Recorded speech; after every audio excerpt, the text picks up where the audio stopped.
one of the things we've all met is the accusation that we are strident or arrogant or vitriolic or shrill. What do we think about that? Yeah, well, I'm amused by it because I went out of my way in my book to address reasonable religious people, and I flew the draft with groups of students who were deeply religious. And indeed, the first draft incurred some real anguish. And so I made adjustments and made adjustments. And it didn't do any good in the end because I still got hammered for being rude and aggressive. And I came to realize that it's a no-win situation. It's a mug's game. The religions have contrived to make it impossible to disagree with them critically without being rude. Without being rude. You know, they sort of play the hurt feelings card at every opportunity, and you're faced with the choice of, well, am I going to be rude, or am I going to articulate this criticism? I mean, am I going to articulate it, or am I just going to button my lip? Right.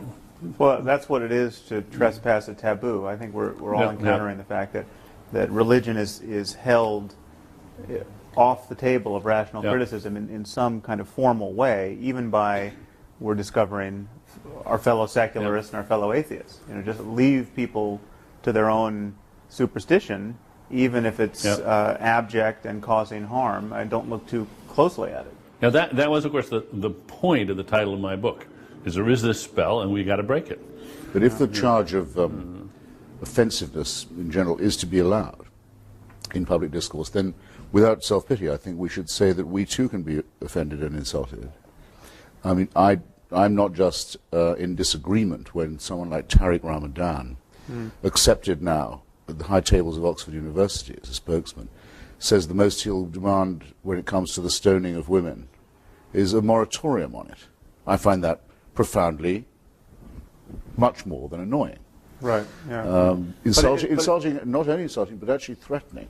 But you're not offended. This is you don't take any. I don't see you taking things personally. You're alarmed by the liabilities of certain ways of thinking, as in Ramadan's case. But he would say, or people like him would say, that if I doubt the historicity of the Prophet Muhammad, I've injured them in their deepest feelings. Right. Well, I am in fact. I think all people ought to be offended, at least in their deepest integrity, by, say, the religious proposition that without a supernatural celestial dictatorship we wouldn't know right from wrong, that we only live by. But are you really offended by that? Doesn't it just seem wrong? No, I say only, Sam, that if the offensiveness charge is to be allowed in general and arbitrated by the media, then I think we're entitled to claim that much without being self-pitying or representing ourselves as an oppressed minority, which I think is an opposite danger, I would admit. I'd like to add also that I agree with Daniel that there's no way in which the charge against us can be completely avoided, because what we say does offend the very core of any serious religious person at any rate. If we deny the divinity of Jesus, for example, that many people will be terrifically shocked and possibly hurt. It's just too bad. I'm fascinated by the contrast between the amount of offence that's taken by religion and the amount of offence that people take against really anything else, like your artistic taste, your taste in music, your taste in art, your politics. You can be not exactly as rude as you like, but you can be far, far more rude about such things. And I'd quite like to try to quantify that, to actually do research about it, actually test people with statements about their favourite football team or their favourite piece of music or something, and see how far you can go before they take offence, compared to, is there anything else, apart from, say, how ugly your face is, that gives such... Or your husband's or wife's or girlfriend's face. Yes. Well, it's interesting you say that, because I regularly debate with the terrible man called John Donoghue of the Catholic Defence League, and he actually is righteously upset by certain trends in modern art, which tend to draw attention to themselves by blasphemy. For example, Serrano's Piss Christ, or the elephant down on the Virgin, and so. And indeed, I think it's quite important that we share with Sophocles and other pre-monotheists a revulsion to desecration or to profanity. That we don't want to see churches desecrated or no, indeed not. religious icons trashed and so forth. We we share an admiration for at least some of the aesthetic achievements of religion. Right. I think this whole notion of I think our criticism is actually more barbed than that, in the sense that we are offending people, but we're also telling them that they're wrong to be offended. I mean, physicists aren't offended when their view of physics is disproved or challenged. I mean, this is just not the way rational minds operate when they're really trying to get at what's true in the world. And religions purport to be representing reality, and yet there's this peevish and tribal and ultimately dangerous reflexive response to having these ideas challenged. I think we're pointing to the total liability of that. Well, and two, there's no polite way to say to somebody, you've wasted your life. Do you realize you've wasted your life? Do you realize that you've just devoted all your efforts and all your goods to the glorification of something which is just a myth? Or have you ever considered even if you say, have you even considered the possibility that maybe you've wasted your life on this? There's no inoffensive way of saying that, but we do have to say it because they should jolly well consider it. Same as we do about our own lives. Oh, absolutely. Yeah. Yes. Dan Barker's making a collection of clergymen who've lost their faith, but don't dare say so because it's their only living. It's the only thing they know what to do. I've heard from one of them at least. Have you? Yeah. Yes. I used to have this when I was younger in arguments with the members of the Communist Party. They sort of knew that it was all up with the Soviet Union.